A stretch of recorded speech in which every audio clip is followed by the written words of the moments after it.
It's Window Wandering Wednesday here on the Joe Show with me, Joe. It's the episode and podcast where I dive into business, technology, startups, and science. All the latest headlines from the week, all while looking out of gorgeous windows from around the world. If you want, you can go on YouTube and you can look out the windows. I'll describe them a little bit. Otherwise, I'm talking business, science, and technology and startups. So if you're into it, stick with the show. We've got a lot to talk about today. So much, in fact, that I had to write it all down. We got things like Valve, the video game company, embracing BCIs. We got North Korea hacking people. We got lab-grown wood. We got drone swarms that are too fast for humans to handle. We've got a nose on a chip from Tokyo and all sorts of other things. I'm also going to do a deep dive into this guy that's taking over Jeff Bezos' CEO post at Amazon as Jeff Bezos is stepping down. That's humongous, massive mega news from the richest person in the world, or maybe that's Elon Musk. Who really knows at this point? Regardless, let's wander.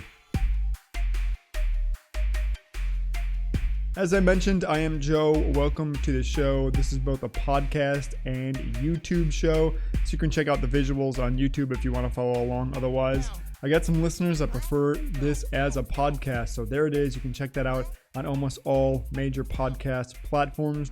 And if you like the show, please, I urge you to open up the notes section, look down. There's a link that you can support me on my endeavors. This is, kind of something I do as a hobby, but it would be nice to have some support to bring you higher quality content, both audio and visual wise. With that in mind, I'm going to start out today with a deep dive into the Amazon CEO taking over Jeff Bezos' post, as Jeff Bezos will be stepping down as CEO. We'll start with their earnings call from yesterday. Amazon announced their Q4 2020 earnings were $126 billion. That's billion with a B. The e-commerce giant's first 100 billion plus quarter. Oh, wow, I didn't realize that. But the company's spicy financials were overshadowed by a larger piece of news, and that is that Jeff Bezos is stepping down as Amazon's CEO. As reported by the Wall Street Journal, Bezos has been more of an executive chairman in recent years, trying not to schedule meetings before 10 a.m. and make all of his tough decisions before 5 p.m. Nice for him. Also, smart way to work. Honestly, everyone should try to not schedule meetings before 10 a.m.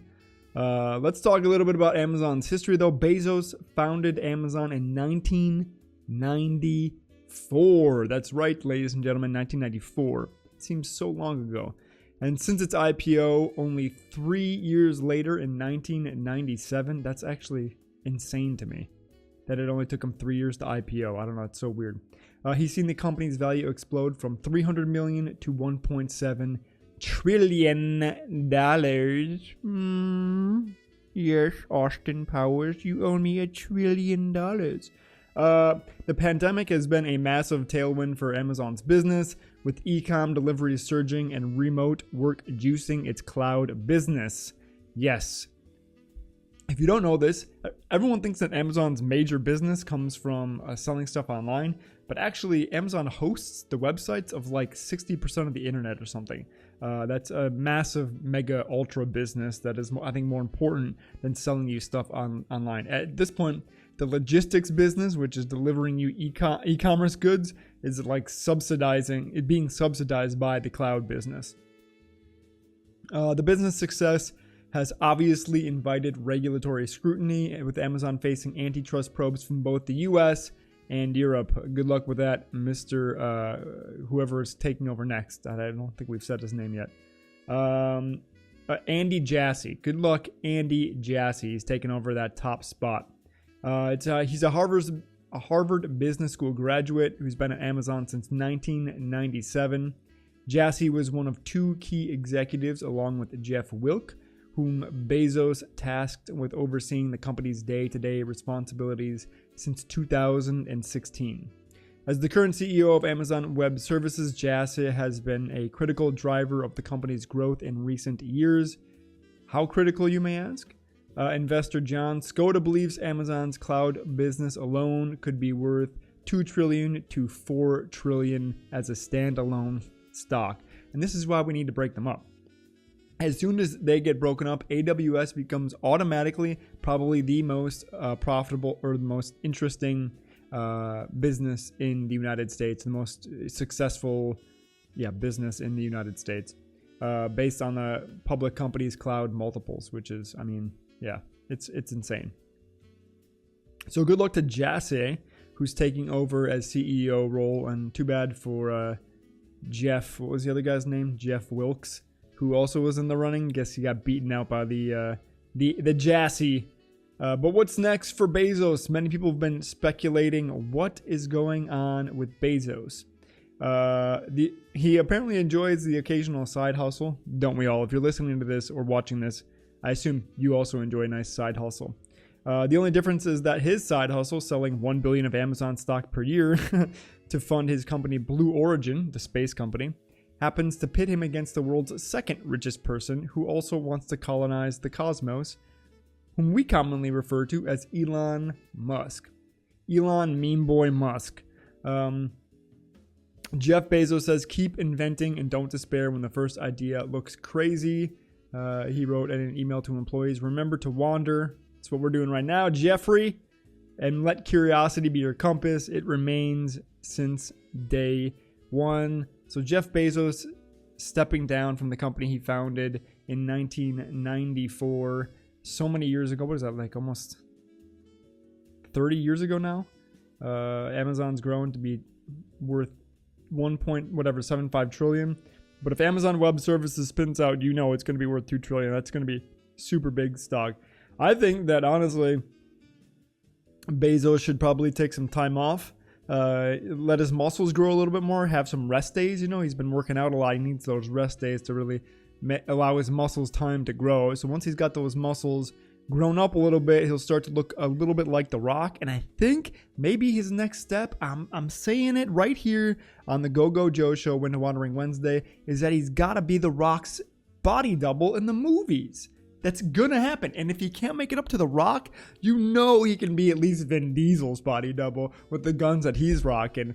So Bezos, I'm telling you, go to Hollywood, become either The Rock or Vin Diesel's body double. I got a feeling like you can pull off stunts with the best of them. I think he's gonna be, he's gonna kill it, man. He's gonna be really, really good at jumping out of exploding buildings and like falling off of tall objects onto mats. I think that's Bezos' next call, definitely.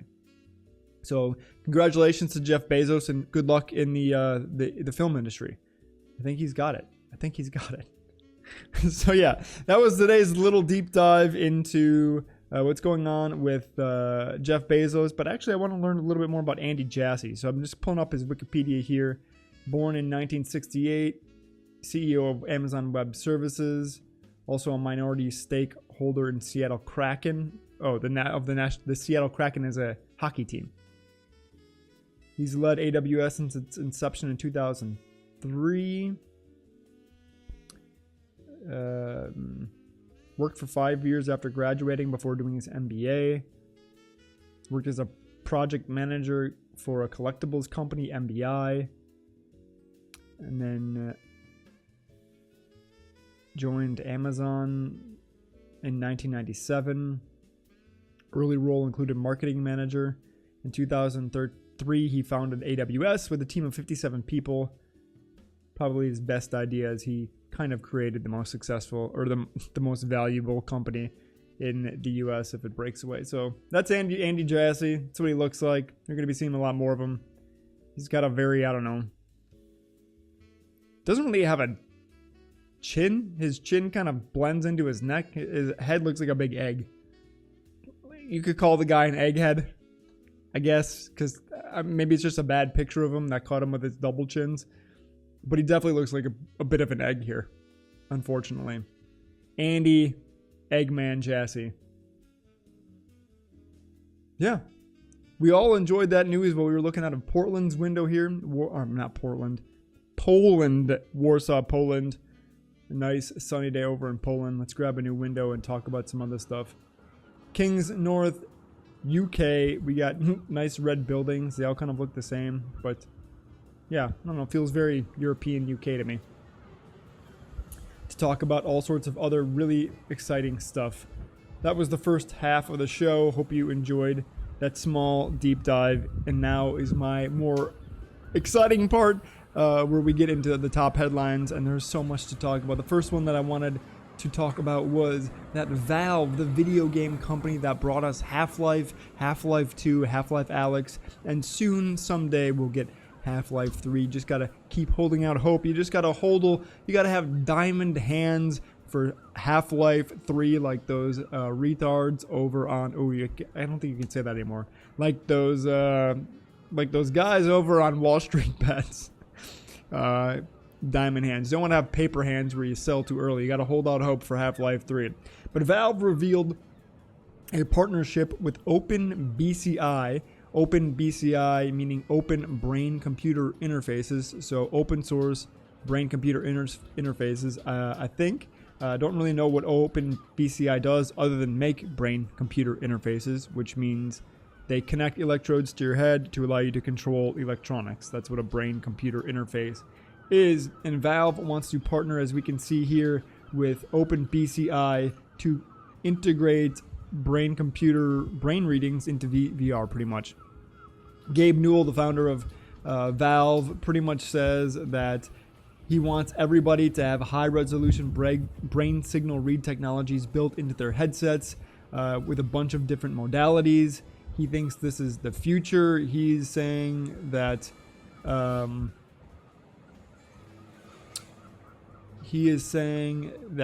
developers should start thinking about how BCI can be used now, because it's going to be important to all aspects of entertainment fairly soon. He says that there's just too much useful data going on in our brains not to use it.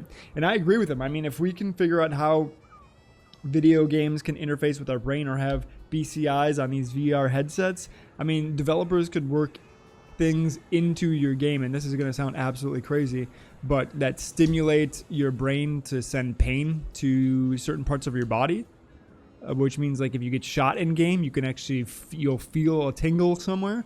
That isn't through external means, but through internal means, with your brain sending a signal. We just got hurt somewhere. I mean, that is, I don't know why anybody would want that, but it's also kind of crazy to think about. Could also stimulate us to see things in our vision, maybe. Our brain is just processing the electrical signals from our eyes, from our visual nerve, our oculatory nerve. Don't know if that's the name of the nerve. But regardless, there's so much going on in there that we can actually stimulate our brain while we're playing the game and make it that much more immersive. We can also do it with entertainment. We can do it with all sorts of other things. There's lots going on. We can see here in the picture Gabe jokingly getting his head drilled into to install a BCI. Meanwhile, Elon Musk is actually installing BCIs in animals, pigs, and monkeys. So BCIs are coming. I think it's a very cool and interesting technology, and we should be looking out for it because it is going to be very important for the future. I'm with Gabe Newell on that one for sure. But speaking of brains, researchers in Korea have actually invented a smartphone-controlled soft brain implant that can be wirelessly charged after being fitted to a user's brain. It enables long-term neural circuit manipulation without the need for periodic surgeries to replace the implant's battery. The device uses a micrometer-sized LEDs to wirelessly manipulate nerve targets via light. It uses a circuit that integrates a wireless energy harvester with a coil antenna and a Bluetooth low-energy chip to create electricity inside the device for charging. So you're pretty much just saying you can wirelessly charge your device that is implanted in your brain. The technology used in the implant could be applied to a variety of other implants as well, maybe like pacemakers, for example. I guess here is the mock-up of it. I don't think that was actually installed in a mouse, because it looks a little big to be reflected like that. But if they can install something and we can recharge it, that is very helpful. It just gets weird if these things go rogue or if something happens to them, you can't take it out of your head. You're just stuck with it there. It's like a mental illness at that point. You're just stuck in your head with whatever this chip is and whatever it's doing to you. But it's definitely going to enable us to become borderline superhuman. So Pretty crazy. Cool that the Koreans have figured out how to recharge those things, though, because if we're not using the electricity generated in our bodies, there's no way to recharge them, and then they're just dead after maybe a couple months if you're lucky. So yeah, a lot of brain stuff going on this week. I'm very excited about BCIs. Glad to see Steam embracing them for gaming. I think that's very cool. North Korea, meanwhile, while everyone else is worried about brains, is hacking. So they've been using social media to target security researchers. Google has uncovered an ongoing state-backed hacking campaign run by North Korea. The attackers pose as security researchers by creating numerous fake social media profiles and a fake blog. They offer to work with real security researchers and then share collaboration tools containing malicious code to install malware on their systems.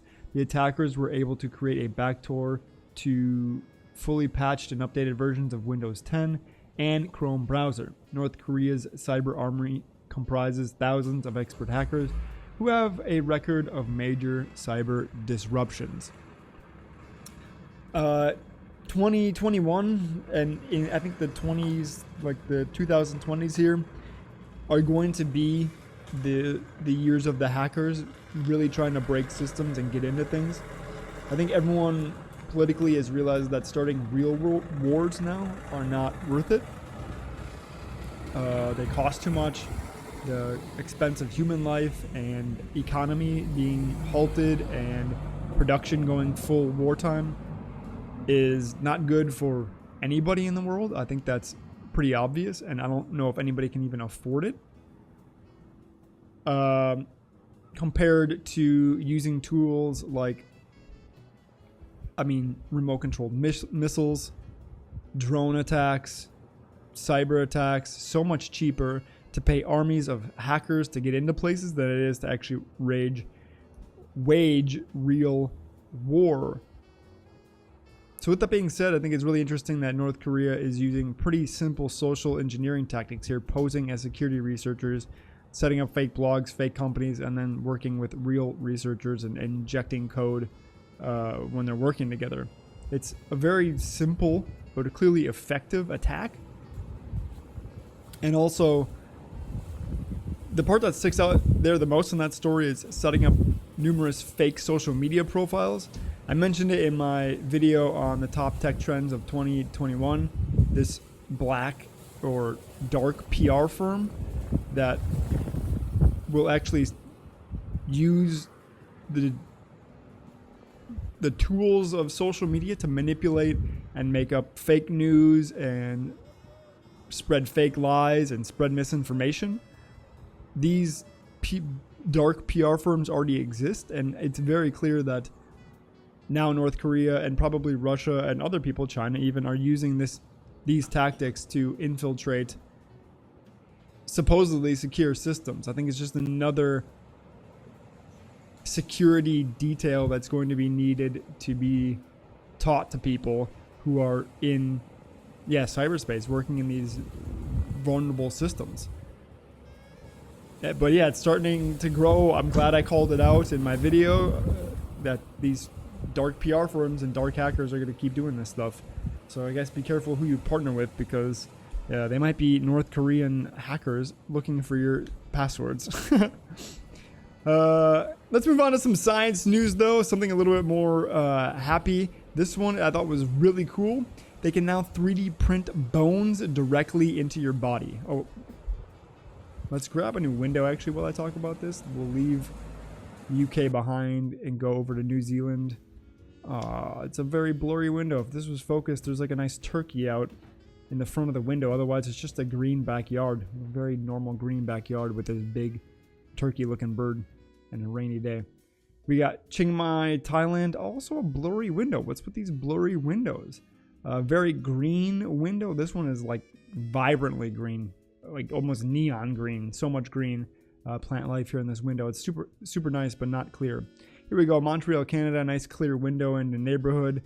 You can see a red building, apartment building across the street, and we got a nice fairy lit balcony that we're looking out onto here to talk about how they're now 3D printing bones directly into bodies.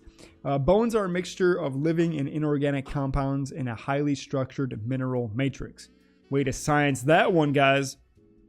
Let me try that again. Bones are a mixture of living and inorganic compounds in a highly structured mineral matrix in a crisscross pattern. Which represents a huge challenge for bioengineers trying to 3D print the material. A team, however, in Australia has developed a ceramic ink that could eventually be used to print bone directly inside a patient's body. The technology has many medical and research applications, and the team is currently working on printing larger samples, and it has already begun animal testing. So what their goal, it seems like here, is that they would have this 3D printer in the surgery room, and we can see it here. It looks like they 3D printed the inner ear structure made with the Corbix technique. So they're printing living tissue in this one, but what about the bone? Yeah, it's talking about 3D printed canal showing the arrangement of nanocrystals and how it can, I think, print a much stronger structure than this bioorganic one that they're making the ear with. Because bone would have to be a little bit more dense in that matrix, that mineral matrix. But I think what they're trying to do is have this 3D printer inside of the surgery room, the operating room. And if somebody needed to have their bones mended in some way, they could actually take the 3D printer and print out someone's bone while I guess they're operating on something else, while they're fixing maybe tendons and muscle. This thing is just printing out bones and connecting it, or even just printing it off on the side, and then they'll take it and they'll install it right there in the operating room. So I think that's pretty rad that we can now 3D print bone directly into the body. I don't know if it's directly into the body, nor do I know if we want it directly in the body, as it probably takes 8 hours to print off that bone. So they'd probably want to start it early. The doctor comes in. When it's ready, he takes it off of the platform and then installs it in the person or animal that needs the bone. I think that'd be the way to do it, but still pretty rad. Especially because in addition to bone, they're also having lab-grown wood. And I'm not talking about erections, as Chuck Schumer would say when he introduced the articles of impeachment. He said inciting the erection instead of insurrection. Oops. Lab-grown wood can let us grow furniture in a lab instead of a forest. So this was actually a business idea I was looking into for the company builder I work at last year to see if we could grow wood in a lab, because I mean we use wood for so many different things, and it's so harmful for the environment to us to be cutting down huge swaths of forest in order to make things like furniture. So MIT researchers recently are developing a new technique to grow wood inside a lab, similar to how some meats are now cultivated. They have successfully grown wood-like plant tissue from cells extracted from leaves without soil or sunlight. Yo, that's pretty rad if they don't have to use soil or sunlight. But yeah, I kind of figured that they could do this. Lab-grown wood would be grown in whatever shape is required, making the growing process more efficient and hopefully less wasteful. It would also potentially let land currently used for logging be instead to be preserved as the forest. The woodwork is still in early stages. I don't think the article actually said woodwork. I think I added woodwork. The woodwork is still in the early stages. Do they have a picture? It seems like they do not have a picture of this wood. Yeah, I'm not seeing this at all. There is a Japanese company building satellites out of wood, which is pretty cool. And yeah, here's the actual research paper. It says tunable plant-based materials via in vitro cell culture using Zina Elgin's model. So we can see a little bit of the graphical abstract here, where they take a piece of the leaf, they modify it down and amplify it in the lab. They take the culture that they get from that and they put it into some sort of gel deposit and they cultivate it with nutrients, and then they grow this tissue, this wood-like tissue.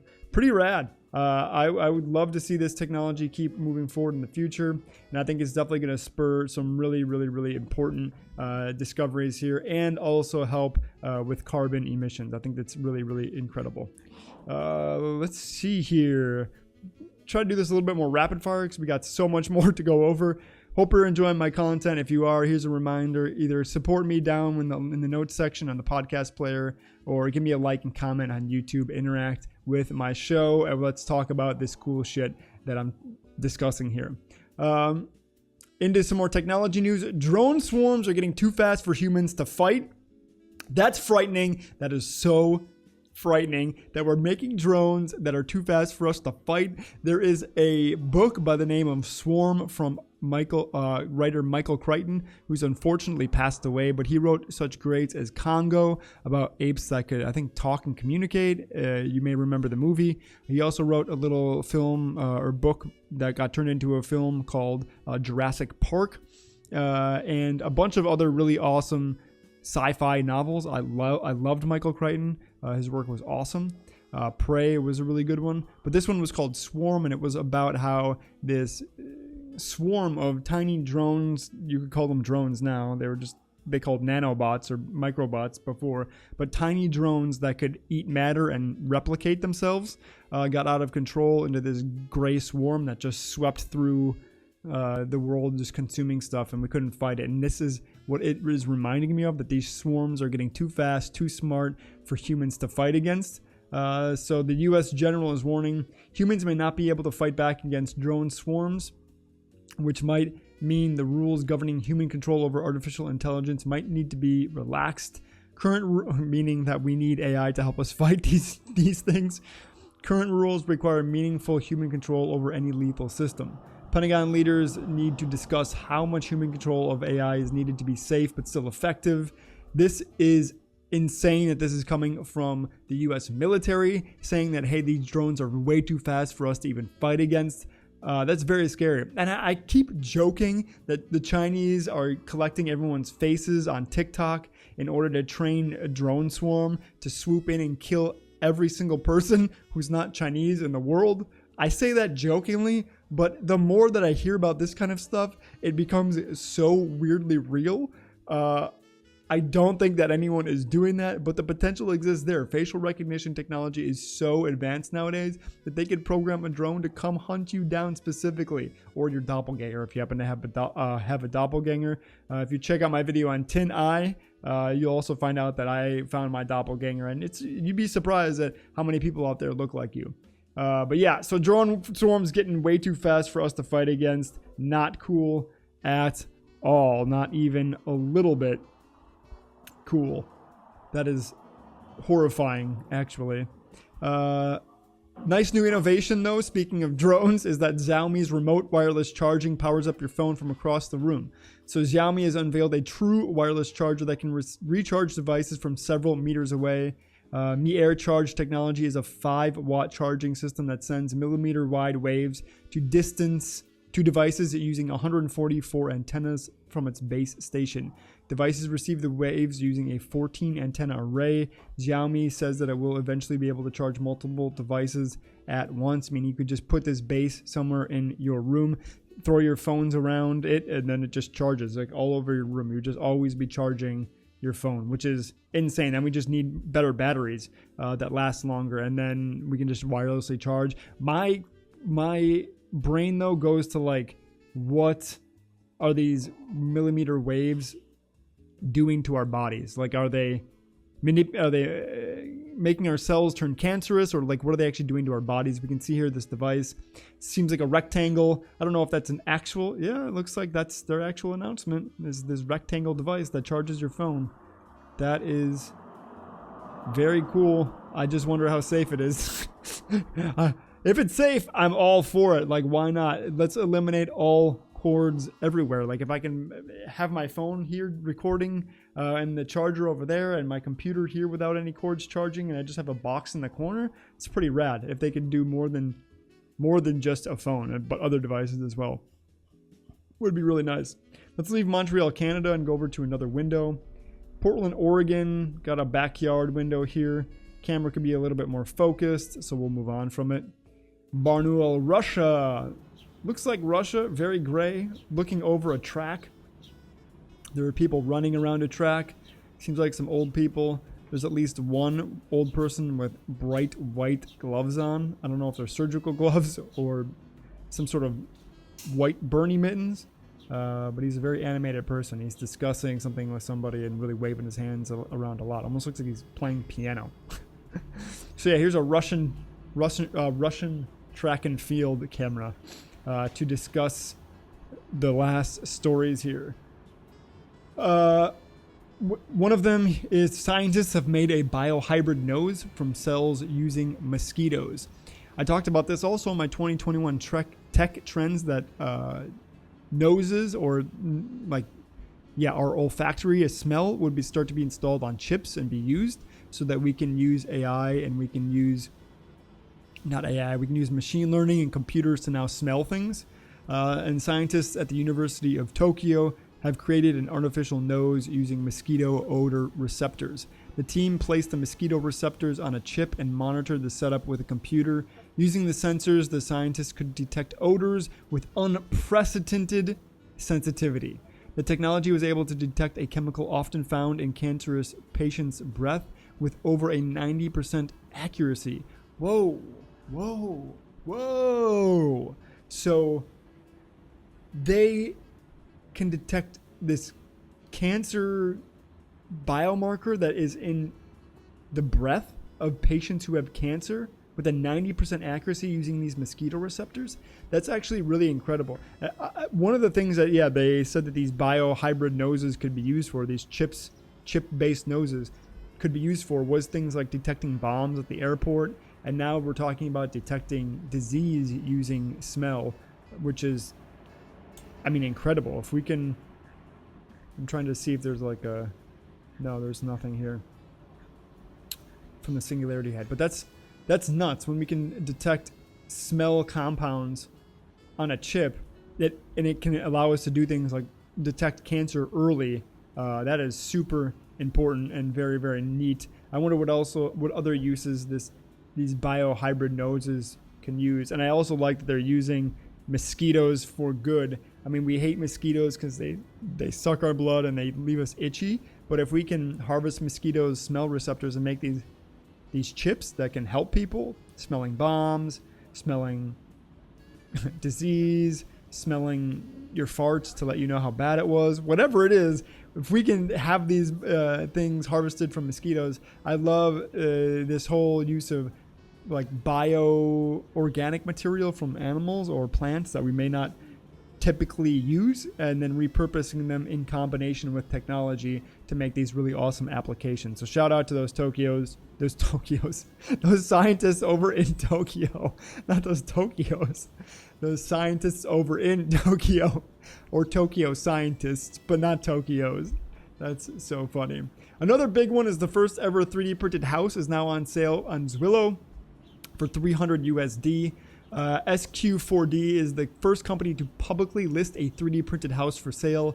Its list price is $300,000 USD, and the average list price in the neighborhood is above that at about $400,000 USD. SQ4D is offering a 50-year limited warranty on the build. The house is 1,500 square foot with 3 bedrooms and 2 baths. Sounds like a nice place. A link to the listing as well as several videos is in the thing. Here's the house. It looks like actually a pretty modern house. If that's actually the picture of it, there's a lot of, so here's the actual house. There was a lot of YouTubers discussing it, but here it is. You can see it. Let's click on this video from this guy. So there it is. Interior. I'm back. Yeah, we can see it. Looks nice enough. I don't know if that's the actual picture of the house, though. Oh my God. Cement production. The one thing that I don't like about this 3D printed house. Some sections it looks like it may not be watertight. There are some small in the future. It motivates me. Really ugly right now for construction in America. Projects that Apis Core is doing. For this to take off, though, I think it's definitely coming. It'll make housing cheaper potentially and more customizable. It's very cool. So good job for SQ4D for listing the first house on Zwillow. And I'm very curious who is going to buy it. That's a huge step forward for 3D printed housing. And we got one last story here to cover before we call it a day, which is that wood, going back to wood here, wood can easily be turned transparent to make energy-saving windows, which is crazy. So what I'm apparently looking at here, or what we're looking at here, is transparent wood? Wait, this is not the actual story. I hate when they do this. Okay, yeah, here we are. So there's transparent wood. There's one on the left and one on the right. One is semi-opaque and one is very transparent. Transparent wood could one day replace glass in windows. A process for turning it see-through also gives it heat-retaining powers, which can help regulate the temperature of buildings. The KTH Royal Institute of Technology in Sweden built on previous work which created transparent wood by removing structural component called lignin from wood, allowing it to filter light, or allowing light to filter through. That is cool. That is very, very cool that we can now make transparent wood. And we don't have to have glass. We can have wood. I wonder if that would make... No, this is nothing. I wonder if that would make the windows stronger or weaker, because wood tends to be easier to break than glass, or less... Maybe it's actually harder to break than glass. I don't know. If there's any physicists out there that can tell me the breaking point of wood versus glass, let me know. But still, it's pretty rad to just make a building out of wood completely, and then part of it can just turn transparent during the day. Boom, you've got see-through wood windows. Or if you could just actually pick where you want the wood. So if you have a wooden wall, and you could turn it on and off wherever you want on the wall, that would be even radder. But I don't think that's possible because they have to remove that chemical compound lignin out of the wood to make it transparent. So I don't know how you would do that on the fly. I doubt that you'd be able to do that on the fly. Regardless, still pretty rad. That has been today's Window Wandering Wednesday. It's all about science, business, technology, and headlines, as you heard, and my wandering brain. I hope you learned something. You will definitely be the most interesting person at the water cooler when you listen to this show, because no other show, I'm telling you, summarizes the science news all in one place like the Go-Go Joe show does. If you do like my content, hit that subscribe button or open up your podcast player and support me. Every little bit does help. Share me with a friend. Comment and like this video as well. That's the best way to help me beat the YouTube algorithm, at least. So until next week, come back every Wednesday. But until then, I hope you wander somewhere good, because you know it. I love you.